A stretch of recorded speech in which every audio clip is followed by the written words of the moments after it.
온몸에 소름이 끼쳤다. PVS-7 화면 안에서 민간인은 여전히 거기 서 있었다.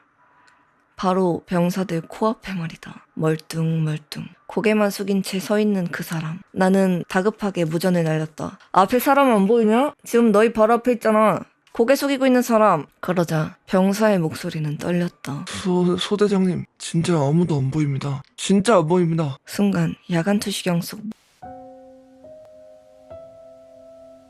야간 투시경 2004년 5월 춘천 102 보충대를 거쳐 나는 강원도 7사단 신병교육대로 배치를 받고 훈련을 받았다. 이 이야기는 당시 훈련소에서 만난 소대장에게 들은 이야기다. 나에게 군대 괴담을 이야기해준 소대장은 당시 해안소초장으로 복무 중이었다고 한다. 지금부터 소대장의 시점으로 이야기를 전달하겠다. 나는 군생활 내내 잊혀지지 않는 새벽의 한 장면이 있다. 그날 이후 야간 투시경을 함부로 들여다보지 않게 되었다. 그날도 여느 날처럼 방파제가 길게 뻗은 해안선을 따라 새벽 정찰을 진행하고 있었다. 시계는 오전 03시 20분. 초소 주변은 인적도 불빛도 전혀 없는 암흑 그 자체였다. 나는 PVS-7, 즉 야간 투시경을 통해 해안 경계를 관측하던 중 믿을 수 없는 장면을 목격했다. 민간인 한 명이 방파제 끝에 서 있는 것이었다. 그 시간, 그 장소.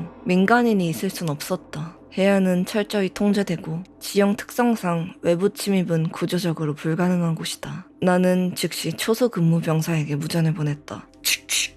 지금 방파제 끝에 민간인이 보인다. 바로 출동해서 체포하라. 병사 둘이 무장을 갖추고 현장으로 출동했다. 나는 야간 투시경으로 계속 상황을 주시하고 있었다. 그런데 병사들은 현장에 도착하고도 허둥지둥 두리번거리며 주변을 서성일 뿐이었다. 민간인은 그 자리에 계속 서 있었는데 말이다. 무전이 다시 돌아왔다.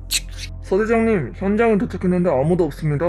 개미 새끼 한 마리 없습니다. 나는 무심결에 야간 투시경을 다시 들이댔다. 그리고 그 순간 온몸에 소름이 끼쳤다. PVS-7 화면 안에서 민간인은 여전히 거기 서 있었다. 바로 병사들 코앞에 말이다. 멀뚱멀뚱 고개만 숙인 채 서 있는 그 사람. 나는 다급하게 무전을 날렸다. 앞에 사람 안 보이냐? 지금 너희 바로 앞에 있잖아. 고개 숙이고 있는 사람. 그러자 병사의 목소리는 떨렸다. 소대장님, 진짜 아무도 안 보입니다. 진짜 안 보입니다. 순간 야간 투시경 속 민간인의 얼굴이 보였다. 하얗고 눈이 있을 곳은 움푹 파인 채 비어있는 그것. 형체를 알아볼 순 없었다. 공포스러운 그 얼굴이 야간 투시경을 바라보고 있는 나를 쳐다봤다. 나는 숨이 막혀 손에 들고 있던 야간 투시경을 떨어뜨렸다. 그날 이후 나는 어떤 정찰에서도 야간 투시경을 들지 않았다. 그리고 지금도 가끔 꿈에 나온다. 그 민간인, 아니 그 민간인 같았던 무언가. 누군가 그 방파제 끝에 여전히 서 있는 듯한 기분은 지울 수가 없다. 다음 이야기입니다. 제목 새까만 여자. 얘들아, 내가 2시간 정도 전에 겪은 일을 말해줄게. 심장이 쪼그라드는 것 같은 그 일을 말이야. 나는 아파트 2층에 살고 있어. 베란다로 나가면 주차장을 끼고 맞은편에 또 하나의 아파트 B가 보이는데 베란다에서 보면 B 아파트가 있고 그 너머에 마트가 보이는 형태야. 오늘은 동생이 집에 놀러와서 간만에 술이나 한잔하자 라고 이야기가 진행되고 있었어. 그리고 동생이 마트에 다녀오겠다며 집을 나섰지. 물건을 사러 나가는 게 귀찮았던 나는 집 청소를 대충 해두기로 했어.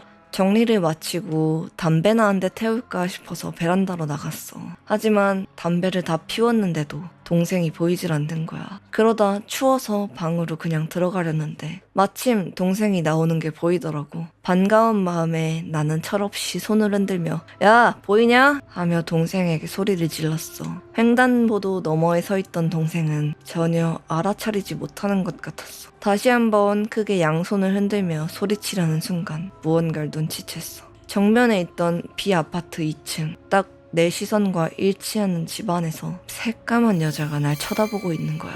그 방은 내가 처음 이사 왔을 때부터 이상하다고 느꼈던 곳이었어. 베란다를 통해서 보면 집에 가구 하나도 없는데 빨래를 널거나 하는 것도 전혀 없었거든. 게다가 내가 사는 4년 동안 누가 그곳에 사는 걸 본 적도 없었어. 아무도 안 사는 건가 싶었지만 가끔 밤에 불이 켜져 있었기 때문에 더욱더 수상하게 느껴졌지. 그래서 나는 그냥 생활 패턴이 좀 이상한 사람인가 보다 하고 여기고 지내왔어. 그런데 바로 그 집에서 새까만 여자가 날 뚫어져라 쳐다보고 있었어. 불이 켜져 있었지만 어째서인지 그 여자의 얼굴 표정도 보이지 않을 정도로 새까맸어. 순간 식은땀이 등골을 타고 올랐어. 그 여자로부터 시선을 뗄 수가 없었고 정말 울고 싶었어. 그 순간 아래에서 어이 하는 목소리가 들려왔어.